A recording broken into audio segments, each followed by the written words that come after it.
नमस्कार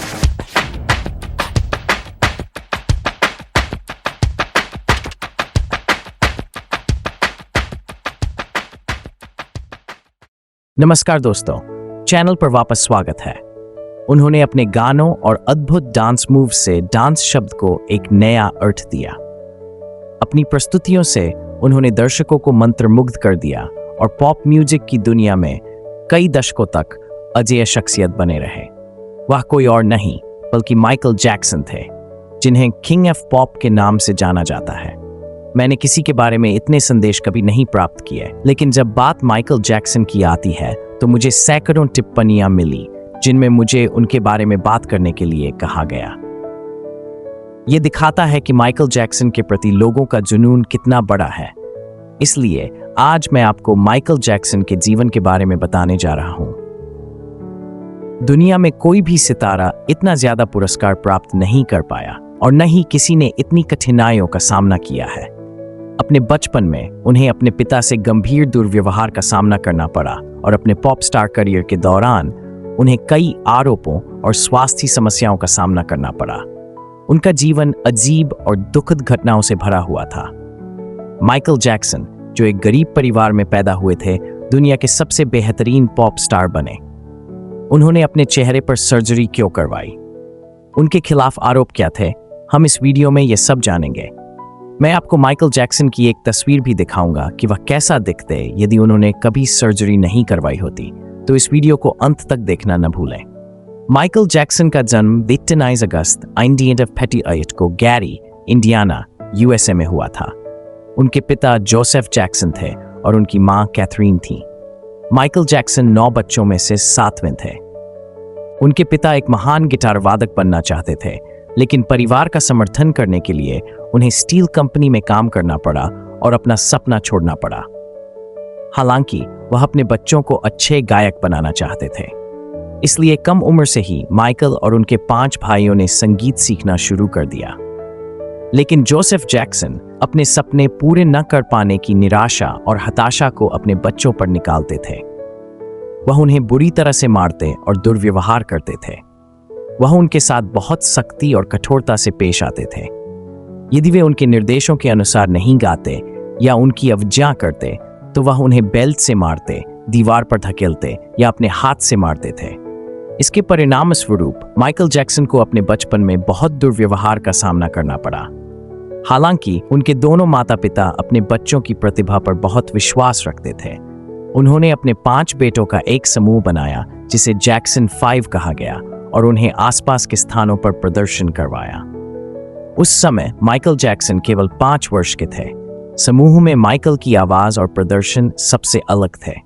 जैक्सन 5 रोजाना घंटों तक अभ्यास करते थे और उनके प्रदर्शन को बेहद सराहा जाता था। उन दिनों अफ्रीकी अमेरिकियों के साथ भेदभाव होता था। उन्हें खुलकर सभी के साथ मिलने की अनुमति नहीं थी और उन्हें ज्यादा सम्मान नहीं मिलता था। इसलिए शुरू में जैक्सन 5 मुख्य रूप से अफ्रीकी अमेरिकी दर्शकों के सामने प्रदर्शन करते थे, लेकिन जल्द ही उनकी प्रतिभा ने सफेद दर्शकों को भी आकर्षित किया और उन्हें मोटाउन नाम की एक संगीत कंपनी के साथ अनुबंध मिल गया। यही वह समय था जब उन्हें पहली बार संगीत उद्योग में पेश किया गया। जैक्सन 5 ने कई सफल एल्बम जारी किए, जिनमें I want you back, love you save और बीसी शामिल हैं। हालांकि माइकल जैक्सन अपनी अलग पहचान बनाना चाहते थे, इसलिए उन्होंने एकल प्रदर्शन करना शुरू किया।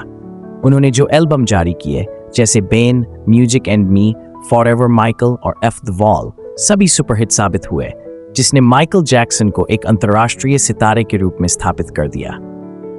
99's ITD में उनका एल्बम थ्रिलर 65 मिलियन से अधिक प्रतियों में बिका, जो अब तक का सबसे अधिक बिकने वाला एल्बम बन गया। आज भी यह शीर्ष विक्रय एल्बम के रूप में रिकॉर्ड रखता है।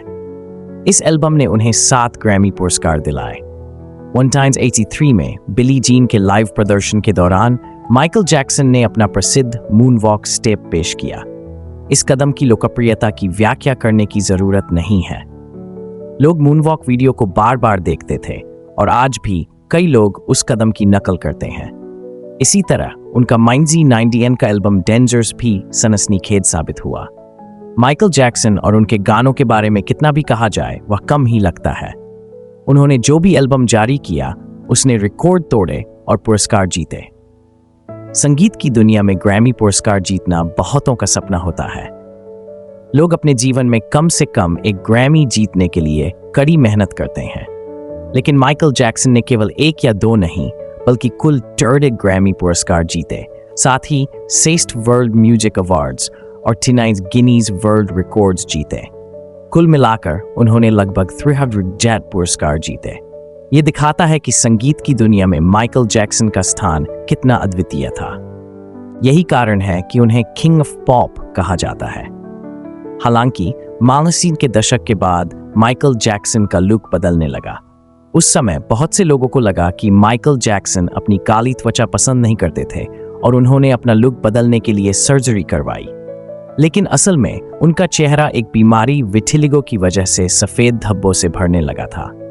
इसी वजह से उन्हें सर्जरी करवानी पड़ी, न कि अपनी त्वचा का रंग बदलने के लिए। माइकल जैक्सन ने खुद एक इंटरव्यू में स्पष्ट किया था कि वह अफ्रीकी अमेरिकी होने पर गर्व महसूस करते हैं। 1989 में एक डांस के दौरान माइकल जैक्सन की नाक चोटिल हो गई थी, जिसकी वजह से उन्हें सर्जरी करानी पड़ी। हालांकि सर्जरी अच्छी नहीं हुई और उनकी एक नथुने थोड़ी सी बंद हो गई, जिससे उन्हें सांस लेने में कठिनाई हुई। असुविधा सहन न कर पाने के कारण माइकल जैक्सन को 1980 में फिर से सर्जरी करानी पड़ी। इसके अलावा 1985 में स्टेज पर प्रदर्शन करते समय आतिशबाजी के दौरान एक दुर्घटना में उनकी खोपड़ी जल गई, जिससे उन्हें सिर की सर्जरी करानी पड़ी। इन स्वास्थ्य समस्याओं के कारण माइकल जैक्सन को अपने चेहरे पर कई बार सर्जरी करानी पड़ी। इन स्वास्थ्य चुनौतियों के बावजूद माइकल जैक्सन ने विभिन्न देशों में प्रदर्शन किया और नए एल्बम बनाए, जिनकी लाखों प्रतियां बिकीं। माइकल जैक्सन का नाम न केवल संगीत से जुड़ा था बल्कि अपार दौलत से भी जुड़ा हुआ था। हालांकि माइकल जैक्सन अपने सेलिब्रिटी स्टेटस का आनंद नहीं ले पाए। उनके पिता द्वारा किए गए दुर्व्यवहार ने उनके बचपन को एक जेल जैसा बना दिया था। माइकल जैक्सन हमेशा अपने खोए हुए बचपन को वापस पाने की कोशिश करते रहे। इसके लिए उन्होंने कैलिफोर्निया में नेवरलैंड नामक एक जगह बनाई, जो 207 एकड़ का एक विशाल एस्टेट था, जिसे बच्चों के लिए डिजाइन किया गया था। इसमें एक पार्क, एक चिड़ियाघर, एक स्विमिंग पूल, वीडियो गेम और एक मूवी थिएटर शामिल था। माइकल जैक्सन अपना ज्यादातर समय नेवरलैंड में बिताते थे, अक्सर अकेले। वह सप्ताह में एक बार सैकड़ों बच्चों को आमंत्रित करते थे, उनके साथ खेलते थे और उनके लिए बड़े भोज का आयोजन करते थे। नेवरलैंड और उनके व्यक्तिगत खर्चों को मिलाकर उन्हें प्रति माह लगभग 1 मिलियन रुपये खर्च करने पड़ते थे। अपनी प्रसिद्धि के बावजूद माइकल जैक्सन मंच के बाहर एक शर्मीले और अकेले व्यक्ति थे। उन्हें बच्चों के साथ या अकेले समय बिताना पसंद था। एक बार उन्होंने कहा था कि वह दुनिया के सबसे अकेले व्यक्ति हैं। हालांकि इस समय के दौरान माइकल जैक्सन पर बच्चों के यौन शोषण का आरोप लगा। जैक्सन ने इन आरोपों का खंडन किया, ये कहते हुए कि उनका बच्चों के प्रति प्यार शुद्ध और बिना किसी स्वार्थ के था। बावजूद इसके अदालत ने उनके खिलाफ फैसला सुनाया और उन्हें करोड़ों रुपये मुआवजे के रूप में देने पड़े। अदालत के खर्चों, नेवरलैंड के रखरखाव और बढ़ते कर्जों के कारण माइकल जैक्सन की आर्थिक स्थिति खराब होती गई। 2008 में नेवरलैंड को सरकार द्वारा नीलाम कर दिया गया। हालांकि अंतिम समय में एक कंपनी साइकोमोर वैली रेंच ने हस्तक्षेप किया, माइकल जैक्सन को 2.2 बिलियन रुपये दिए और नीलामी को रोक दिया। 1994 में माइकल जैक्सन ने लिसा मैरी प्रेस्ली से शादी की। हालांकि उनका रिश्ता खराब हो गया क्योंकि लिसा को यह पसंद नहीं था कि जैक्सन बच्चों के साथ इतना समय बिताते थे। उन्होंने 1996 में तलाक ले लिया। बाद में जैक्सन ने डेबी रो से शादी की और उनके 2 बच्चे हुए, लेकिन 1999 में उनका भी तलाक हो गया। माइकल जैक्सन के तीसरे बच्चे का जन्म हुआ, लेकिन उसकी मां की पहचान आज तक अज्ञात है। इन सभी समस्याओं के बावजूद माइकल जैक्सन ने संगीत बनाना जारी रखा। हालांकि उनके स्वास्थ्य में लगातार गिरावट आती गई, विशेष रूप से ड्रग्स के अत्यधिक उपयोग के कारण, खासकर प्रोपोफॉल नामक दवा का, जो एक एनेस्थीसिया के रूप में उपयोग की जाती थी। जैक्सन का स्वास्थ्य खराब होता गया और वह बहुत कमजोर हो गए। उनके फेफड़े खराब हो गए थे। अंततः 10 जून 2009 को दिल का दौरा पड़ने से उनकी मृत्यु हो गई। बाद में पता चला कि जैक्सन के डॉक्टर कॉनराड मरे ने उन दवाओं के उपयोग में भूमिका निभाई थी जिनकी वजह से उनकी मृत्यु हुई। अदालत ने डॉ मरे को दोषी पाया और उन्हें 4 साल की सजा सुनाई। अंत में then faces of Michael Jackson नामक एक डॉक्यूमेंट्री में एक कंप्यूटर जनित चित्र जारी किया गया जिसमें दिखाया गया कि जैक्सन बिना किसी सर्जरी के कैसे दिखते। चाहे कुछ भी हो, माइकल जैक्सन आज भी बहुत से लोगों के लिए आदर्श हैं। उनके लिए जो डांस सीखते हैं वह एक भगवान जैसे हैं। उनके जीवन ने जो एक छोटे वेमर पृष्ठभूमि से शुरू हुआ और कई कठिनाइयों को पार करके दुनिया के सर्वश्रेष्ठ संगीतकारों, गीतकारों और नर्तकों में से एक बनने तक पहुंचा, हम सभी को प्रेरित किया है। अगर आपको माइकल जैक्सन के बारे में ये वीडियो पसंद आया तो मेरे चैनल से जुड़े रहें और अधिक वीडियो के लिए धन्यवाद।